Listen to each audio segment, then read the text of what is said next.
It's been a little while since I made a what I ate today video, so today I figured I'd throw one together for you guys and give you another great example of what I'm eating to optimize my skin health and my overall health. So obviously over the past several years my diet has gone through some changes and I've made some tweaks along the way, but this baseline that I'm going to show to you guys today stays really true to the basic principles and the way that I've been eating over the past several years. Like I said, I may have changed my schedule up a little bit, maybe bring the carbs up a little bit, played around with my protein and fat, but this is the baseline that has been working for me for a long time. And as I'm always saying, watch this video, take the advice, take it as an example, but don't take it as necessarily what you need to be doing. Everyone needs to go through this process of figuring out what's going to be best for them. I'm going to have breakfast probably around 11 a.m.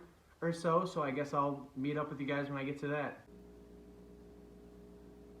So we're sitting down for breakfast here, and this is the meal that I've been having a whole lot of lately. Just super simple, minimal kind of moving parts. It's just eggs, and I have a little bit of shredded cheddar cheese in there. So eggs cooked in some raw grass-fed butter, a little bit of grass-fed raw cheddar cheese mixed in there, and then I have about 12 ounces of orange juice on the side. So we got our fats, proteins, carbs, we got everything. But this is a very low fiber, no fiber meal here. There's a little bit of pulp in the orange juice, so I'm getting a little bit of fiber from that. But this is a really, like I said, low fiber sort of meal. Delicious one. Have this really often. Simple, straight to the point. Some cheesy eggs and some orange juice.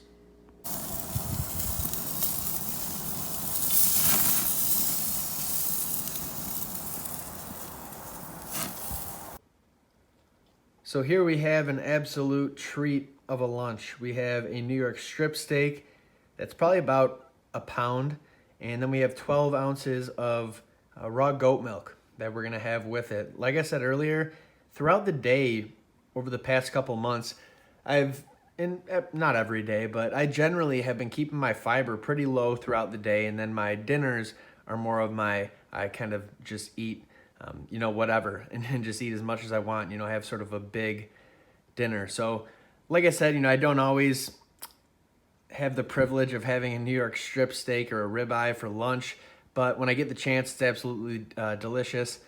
I like to have, a steak at least once every day. I'll have one in the morning sometimes I'll have it for dinner, sometimes I'll have it for lunch.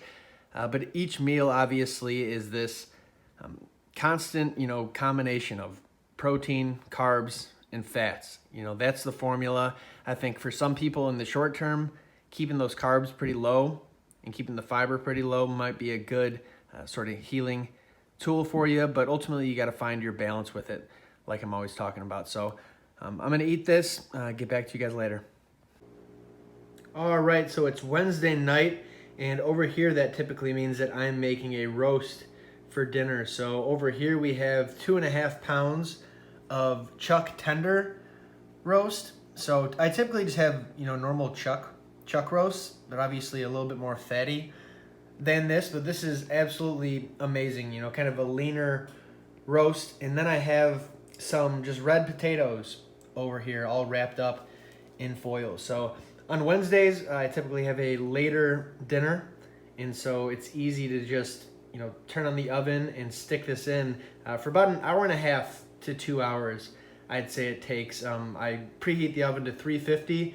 As you see, I wrap up the potatoes in some foil. I poke some holes in them as well, and then I just stick it in there for, like I said, an hour and a half, hour 45, 2 hours. Just kind of keep an eye on it and wait till it's done however you want it to be done. I'll also have a little bit of asparagus, with some butter with this. I'll put some butter on the potatoes as well. So I guess I'll just show you guys when I'm done. All right, so here it is all cooked up here. We got the roast over here. Like I said, there's about 2.5 pounds.